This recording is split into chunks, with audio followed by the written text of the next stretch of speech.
Hey Pisces, and welcome to your first half of December 2020 general tarot reading.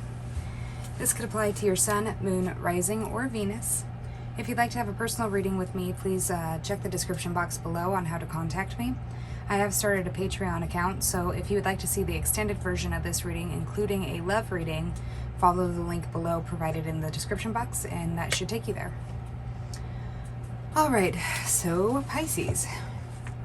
What I see that we got going on here. So I rolled the dice just to kind of get a good idea of what the general atmosphere of the reading is, and the number 7 popped up, which means you could be dealing with a Libra, or you could be dealing with 7th house issues, which would be partnerships, relationships, contracts such as marriage, divorce, lawsuits. If it is, you'd be the defendant, and this could go vice versa.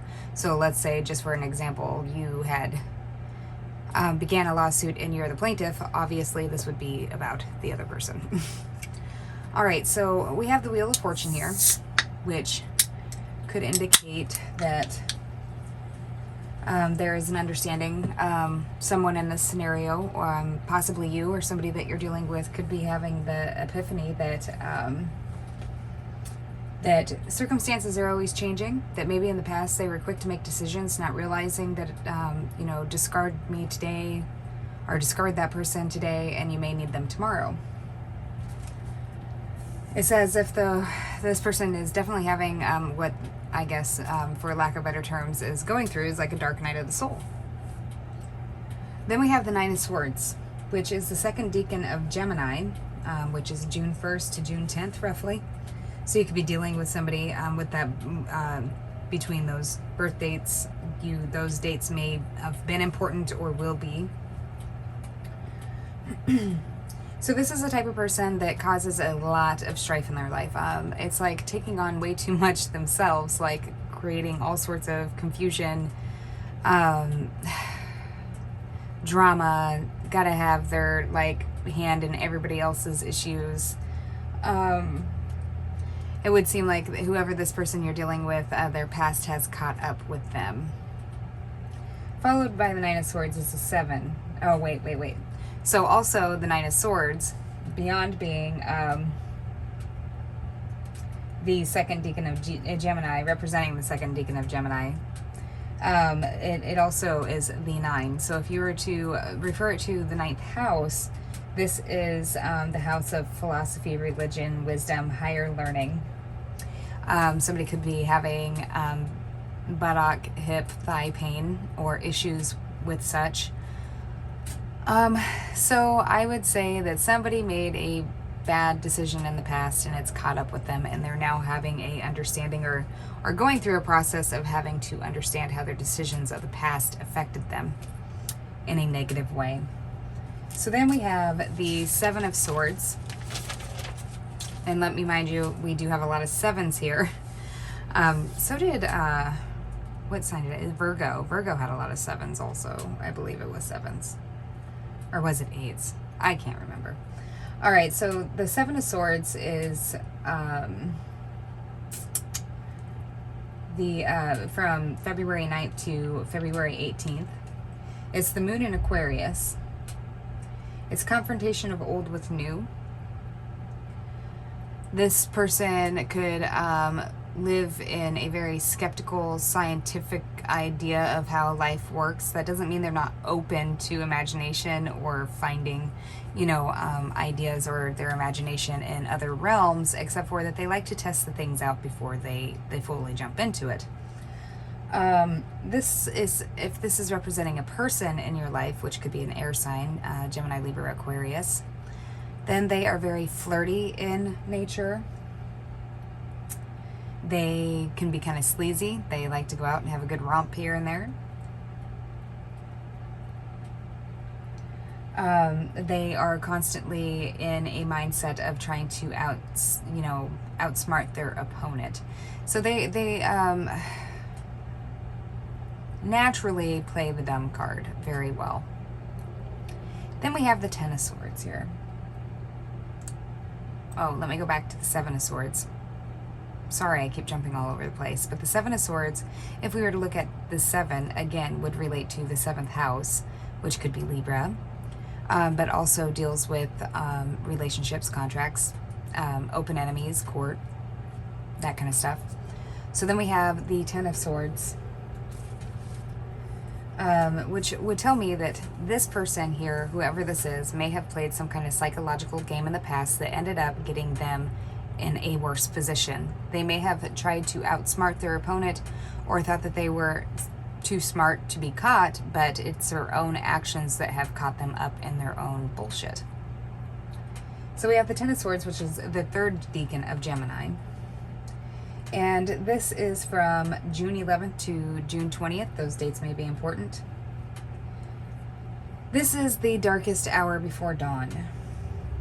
Realizing they must change the way they behave, that their old ways of behaving are not benefiting them, that these, that maybe, again, they like to be involved in a ton of drama.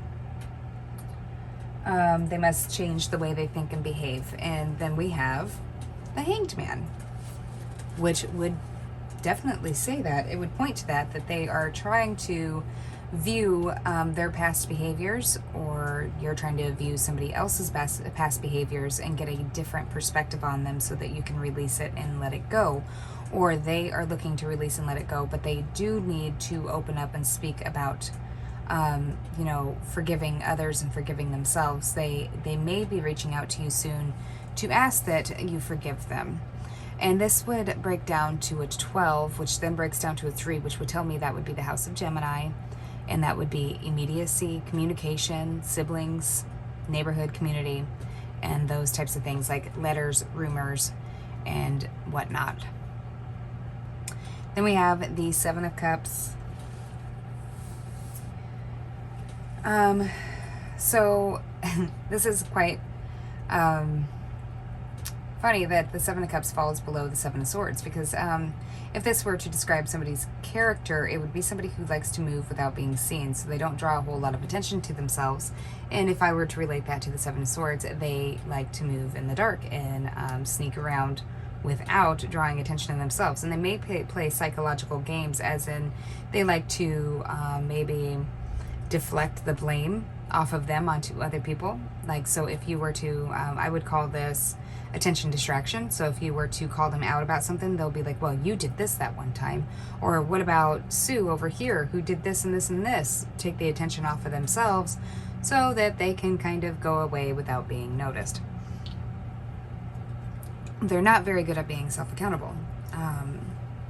It may be that because we do have the stork underneath of the Seven of Cups, that somebody is looking to return back to a previous connection with you, or you them, but they are still trying to figure out a way to do that, and it may be kind of sneaky. All in all, this person is very, very regretful. They are seeing how their own behaviors and having options is creating a lot of stress and drama in their life. They may be a fire sign, Aries, Leo, Sagittarius. We do have a lot of air here, but that may just literally mean that somebody is really thinking a lot. And these are like the worst of the swords, because we also have the Three of Swords over here, which could be between, so the Seven of Cups could be between November 12th and the 22nd. That is the third decan of Scorpio. This person may be contemplating and reflecting about hidden motives and meditating upon them. So it may be, because it's underneath the Seven of Swords, they may be trying to find a sneaky way to come back. And again, I just can't help but get the feeling over this that this is definitely a scenario of which somebody is looking to find them, you know, to, how do I say this? Looking to come back because they have found themselves in a predicament which does not favor them, and now they realize that they had it better where they were before than what they do now. So the Three of Swords is the second decan of Libra, which is October 3rd to the 13th. It is, this is somebody who would be considered a gold digger. Somebody who's looking to have somebody else care for them. Sorrow, heartbreak, love triangles, painful repressed memories. Time to talk, forgive and be forgiven. So this would also represent the third house, possibly. It could mean immediacy, siblings, neighborhood, community. So it could be somebody within your community. It can also mean short travels and frequent traveling. So it may be that this, if this is resonating with you, you would know that the person that you're dealing with, or this person from your past, is somebody who often finds himself in a position to where they can't maintain stability no matter where they go. They may couch surf. They may hook up with people in order to find themselves in a new stable connection or to be taken care of. It does look like here that the intent of why they would be returning is no good.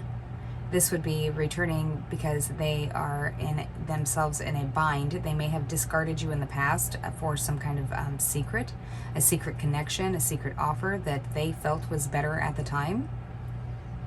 And it actually turned out not to be. It does look like this person wants to come in with a message after being separated or being quiet with you, to try and offer you some kind of gift. And for some reason, I feel like they want to come in and offer you a gift as if they are a blessing to you to come back into your life. And I just don't think that you're going to deal with it. I do believe that you're going to sweep out the negativity, like sweep, getting rid of all the bad, negative things this person had brought to you. You may be in a place where you have went through this whole process of dealing with what this person had done to you, and you're to the point of where you're about ready to have a new beginning. You're at the Ten of Swords, and this person wants to come marching back in like they're a blessing to your life and cause all sorts of trauma, drama, and issues for you.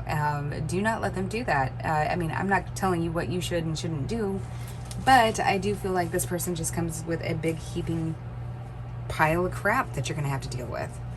So I'm going to go ahead and clarify this a little bit more, see what the end result of this will be over on Patreon, and I will include a love reading over there also. I hope you join me over there, but if you don't, and this is where we part ways, take care, and I will see you soon.